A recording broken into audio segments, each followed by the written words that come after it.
think you're always in control of your own body? When you see this picture, it means you're allowed to know the truth. In May 2075, at a hospital in central China, a woman was constantly stuffing candy into her mouth before entering the consultation room. The woman said that she had been experiencing frequent mental confusion and uncontrollable eating recently. The doctor immediately conducted an examination, but was horrified to find that something resembling a parasitic worm in the corner of her eye had retracted, but she didn't seem to notice this terrifying detail. According to the patient's description, after working overtime until late at night, she felt a greatly increased appetite and ate an entire pig. Initially, she thought it was just because she was too hungry from working overtime, and although she did eat more than usual, she didn't take it to heart. The next day, a series of strange things happened. The patient would lose consciousness at a certain moment, and when she recovered, there was only a pile of food scraps in front of her. The patient was diagnosed with bulimia nervosa. As the bizarre hallucinations and uncontrollable limb movements continued, things started to get strange. Finally, the patient came for treatment, but just before we were about to conduct a comprehensive examination, the patient suddenly told us that all her symptoms had disappeared. At first, we didn't take it seriously, until we received hundreds of similar reports. All the patients suddenly recovered before undergoing in-depth examinations and felt happy. We were uneasy and conducted comprehensive examinations on these patients, but found no abnormalities. Their physical condition was even healthier than average. Could it be that these diseases have consciousness and actively hide themselves? Perhaps. Avoiding harm is a biological instinct, and these microorganisms are also living organisms. It could also be some kind of deep hypnosis. After all, these symptoms are all related to the mind, so it should be handed over to the police for investigation. This matter was quickly forgotten by my colleagues, only, while I was investigating this matter, I felt that we had overlooked some subtle details. One day, while browsing the data, I noticed a piece of information that almost no one would pay attention to: the activity level of the gut microbiome. I found that the bacteria in the patient's guts were highly active. Just as I was about to share this research, I received a warning. At first, I thought it was just a prank, so I ignored the warning and prepared to continue my research. But soon I received my first punishment. I couldn't properly absorb the energy from food, and a strange feeling of hunger constantly assailed me. I finally understood the true culprit of this strange disease: the symbiotic bacteria that had been fighting with humans for millions of years, but ultimately chose to coexist with them. Humans thought they had conquered them, but the truth is that we had already become their slaves. Eating, thinking, sleeping, exercising, they participated in almost all human activities. They were everywhere. As I was thinking about countermeasures, an inexplicable feeling of hatred surged into my heart, making me lose interest in the research before me.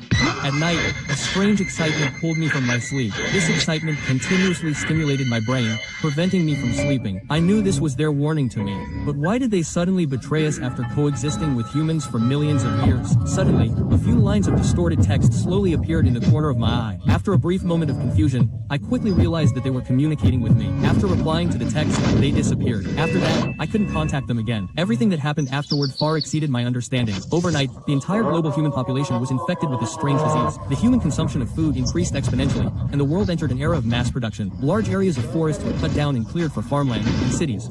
The food factories are continuously producing, and I watch as hungry people frantically hoard food. I know that if this problem isn't solved soon, civilization will collapse. I tried to find bacteria that could replace them, but I found that all the bacteria with similar effects were inactive. I was determined to completely eliminate them to escape being controlled, but I found that they had already assimilated the patient's brains. We were powerless. I sat slumped outside the operating room, a deep sense of helplessness enveloping me. The various plans of the world's elites have all failed. Food shortages have become the most pressing problem. Countries are sealing their borders and cutting off connections with the outside world. Oil, coal, metals, all resources are being consumed frantically to manufacture weapons to prevent the worst outcome. Black smoke billows from chimneys in the desolate cities. I understand that they are creating an environment suitable for them to live in. Humans were never their symbiotic hosts, but merely biological machines chosen by them to improve the environment. Is human civilization coming to an end? No, our war with microorganisms has never stopped.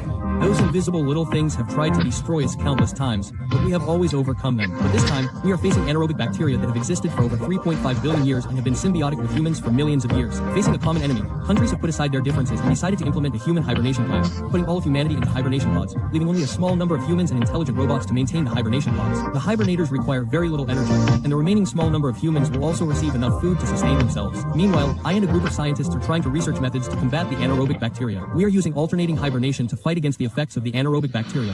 Intense experience. I was awakened from the hibernation pod, experiencing a reverse headache, followed by a series of symptoms even more severe than before. On my way to the laboratory, I checked the previous research records and found that many predecessors, in order to experiment with the supervirus targeting the military, voluntarily injected the virus into themselves for experimentation. I was notified to participate in the 35th experiment. The old professor, knowing he had only 10 days left to live, voluntarily chose to be the subject of this experiment. After he injected the virus, I stared at the data on the screen. The life signs were good, and the virus activity was continuously decreasing, but suddenly the virus activity rapidly increased. Immediately afterward, a thick, black, viscous substance was vomited out by the professor. The violent reaction took the professor's life, a mutual destruction. Was this a success or a failure? Before I could think further, the laboratory alarm suddenly sounded. I looked at the monitoring screen next to me. The life signs of nearly 3,000 hibernation pods in hibernation chamber 17 were rapidly declining. At the same time, a sharp pain shot through my brain. I picked up the spare syringe. You want to control humanity too? Go to hell. Quote, a suffocating feeling of drowning overwhelmed me. In my blurred consciousness, I felt an upward thrust. When I woke up, I found that I had just been awakened, and a group of researchers were staring at me. Subsequently, I underwent a series of complex tests, and at the same time, I learned the truth. The human hibernation plan was actually a hypnosis plan. The virus was gradually synchronizing with our brains. Only through deep hypnosis, reversing the bacteria's thinking, was there a glimmer of hope. Subject 9527. After the 35th hypnosis, the treatment was successful. Congratulations. All the discomfort I felt disappeared. Humanity and bacteria have established a new symbiotic relationship.